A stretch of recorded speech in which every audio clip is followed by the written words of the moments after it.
Doit-on se repentir de ses péchés pour être sauvé, pour aller au paradis? Et la réponse est non. Se repentir de ses péchés, ce sont des œuvres, et on n'est pas sauvé par nos œuvres, on est sauvé par la grâce, par le moyen de la foi. Et on entend souvent des personnes dire, voilà, il faut se repentir de ses péchés pour être sauvé, il faut arrêter de pécher, il faut changer de vie pour être sauvé. Et ce sont des hérésies de damnation. Les personnes qui enseignent ça sont des faux prophètes. Et si vous croyez cela, ça veut dire que vous n'êtes pas sauvé, puisque ça veut dire que vous avez confiance dans vos œuvres, et vous n'avez pas mis votre confiance pleinement en Jésus-Christ pour vous sauver. Et en fait, la personne qui se repent le plus dans la Bible, c'est Dieu. Et Dieu n'a pas de péché. Donc on voit bien que se repentir dans la Bible, la personne qui se repent le plus est en Dieu. Ça veut pas nécessairement dire se repentir de ses péchés. Et d'ailleurs, se repentir de ses péchés, ce n'est jamais écrit dans la Bible. Il y a bien sûr la notion de repentance, mais on trouve jamais repentance des péchés dans la Bible. C'est quelque chose qui est ajouté. Et dans Jonas chapitre 3 verset 10, il est dit « Et Dieu vit leurs œuvres, qui se détournaient de leur mauvais chemin, et Dieu se repentit. » 3 petits points. Donc là, j'ai cité à peu près la moitié du verset, mais il est dit que Dieu vit leurs œuvres, qu'ils se détournaient de leur mauvais chemin. Donc on voit que quand Dieu voit qu'on se détourne de notre mauvais chemin, quand on se repent de ses péchés, quand on change de vie, Dieu dit que ce sont des œuvres. Or, la Bible dit « Car par grâce vous êtes sauvés, par le moyen de la foi, et cela pas de vous-même, c'est le don de Dieu, non des œuvres, afin qu'aucun homme ne se vante. » Donc la Bible est claire, on n'est pas sauvé par nos œuvres, mais par la grâce, par le moyen de la foi.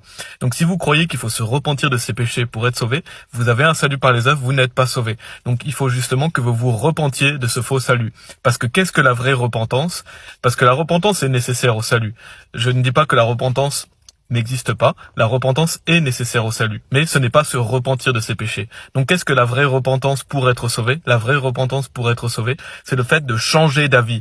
Donc quoi que ce soit en quoi vous croyez pour vous amener au paradis et qui est faux, vous devez arrêter de croire en cela afin de placer votre confiance en Jésus-Christ. Par exemple, quelqu'un qui croit être sauvé par les commandements, il doit arrêter de croire dans cela et croire en Jésus-Christ. Donc c'est un changement de croyance, c'est un changement d'avis, pas un changement de vie, mais un changement d'avis. C'est repenser. Donc se repentir, c'est se tourner vers Jésus-Christ pour placer sa confiance en lui. On voit dans Actes chapitre 19 verset 4, parce que Jean le Baptiste prêchait la repentance, mais c'est précisé dans Actes 19 verset 4. Alors Paul dit, en vérité, Jean a baptisé du baptême de la repentance, disant au peuple qu'il devait croire à celui qui devait venir après lui, c'est-à-dire à Christ Jésus.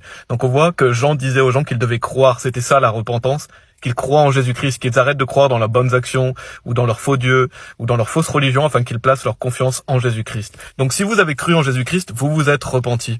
Et bien sûr, une fois que vous êtes sauvés pour l'éternité. Dieu s'attend à ce que vous vous repentiez de vos péchés, c'est-à-dire que vous meniez une bonne vie, que vous arrêtiez de pécher, mais ça c'est pour glorifier Dieu, ce n'est pas pour être sauvé. Et donc ça c'est ce qu'on appelle la vie chrétienne, alors que le salut est un événement qui est pour toujours. Gloire à Dieu.